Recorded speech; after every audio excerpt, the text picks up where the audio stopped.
Hello जी, नमस्कार। तो आज आप सभी मैं अपने किसान भाई बहनों को बहुत बहुत नमस्कार करती हूँ जो आज आप हमारे घर में आए और हमारे ब्लॉक के एटीएम भावना जी और दूसरे जो दाड़ला वाले एटीएम है उनको भी मैं सादर नमस्कार करती हूँ।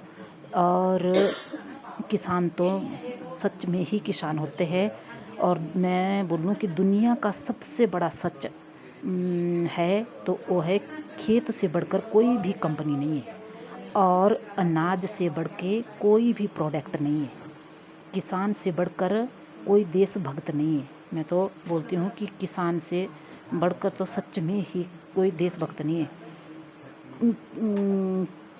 किसान तो एक ना देश का एक अनमोल रत्न है। तो जैसे कोई कहते हैं ना, ना अभाव में जियो ना प्रभाव में जियो। ये तो थोड़ी सी ज़िंदगी है हमारी, तो जीना है तो अपने स्वभाव से जियो। तो जो अपना दिल माने ना वो बात हमारे को करनी चाहिए। तो वैसे भी बोलते हैं ना, कोई भी कल्चर अधूरा है बिना एग्रीकल्चर के। तो नो कल्चर विदाउट एग्रीकल्चर। तो हमारे को नेचर में रहना चाहिए और नेचर से ही प्यार करना चाहिए। तो प्राकृतिक खेती में ना हर चीज़ काम कर रही है। इसमें हम किसी भी चीज़ को हमारे को मारने का कोई भी अधिकार नहीं है। तो जैसे मेंढक, मधुमक्खी, कोयल, केंचुआ सभी अपना अपना काम कर रहे हैं और मनुष्य जो है उसके 5 काम है। और हमारा ना जैसे हमारा शरीर भी पूरा का पूरा 5 महाभूतों से बना हुआ है और पूरा ब्रह्मांड ना 5 ही महाभूतों में का बना हुआ है और हमारा शरीर 5 ही महाभूतों में मिल जाएगा। तो मनुष्य जो है परमात्मा की सबसे सुंदर रचना है और सबसे अंतिम रचना है। तो हम इंसान को परमात्मा की जो धरती बनी हुई है उसकी बनी हुई व्यवस्था पर हम जीते हैं।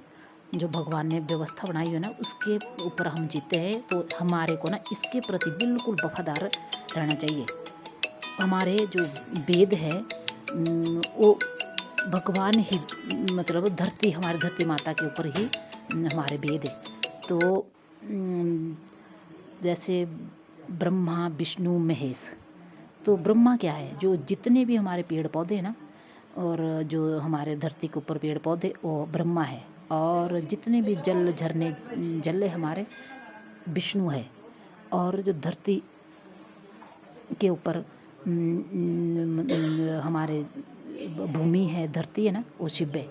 अगर हम इन संपूर्ण व्यवस्था को ठीक रखते हैं ना, पूरी व्यवस्था जो हमारे भगवान ने बनाई हुई तो उसी को ही प्राकृतिक खेती कहते हैं।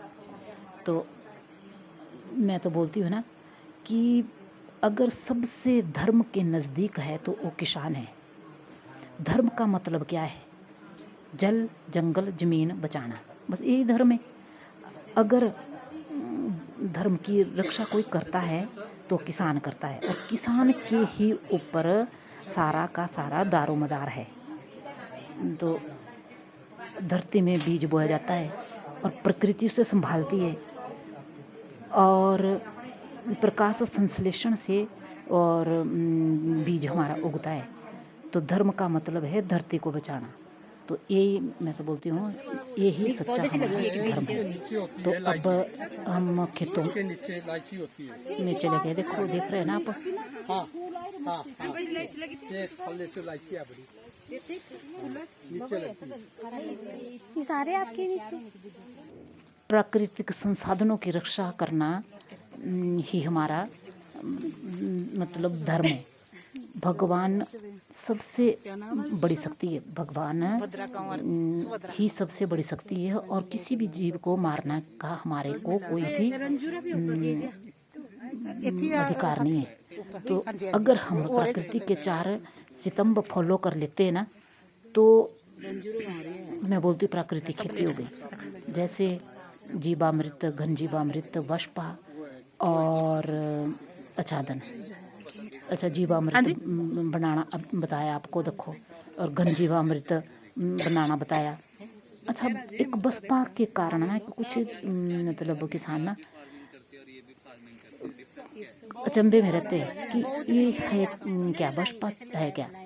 बसपा वो चीज़ है ना, तो ये बिल्कुल, अगर हम बिल्कुल कीचड़ में बीज को बोते ना तो ये बीज हमारा उगेगा नहीं। इन्होंने काली हल्दी और अगर हम सूखे में बोते हैं तो वो भी बीज हमारा उगेगा नहीं। इसलिए जब ऑक्सीजन की भी उसको ऑक्सीजन और पानी बिल्कुल बराबर मात्रा में और हो खट्टी तो लस्सी उसकी इसमें को डब्बे में ना। कंडीशन बसपा की कंडीशन होती है। जब मतलब पौधे को नमी भी और हवा भी, तो वही कंडीशन अगर बराबर हो तो वही बसपा है, तभी हमारा बीज मतलब अंकुरित होगा। तो ये आप देख रहे हैं, ये हमारे वो बनाए हुए जो जीवामृत, घन जीवामृत और मतलब खट्टी लस्सी, और तो ये इनको बता रहे थे। और उसके बाद खाना खिला के इनको भेजा। तो जय किसान, जय हिमाचल, जय भारत।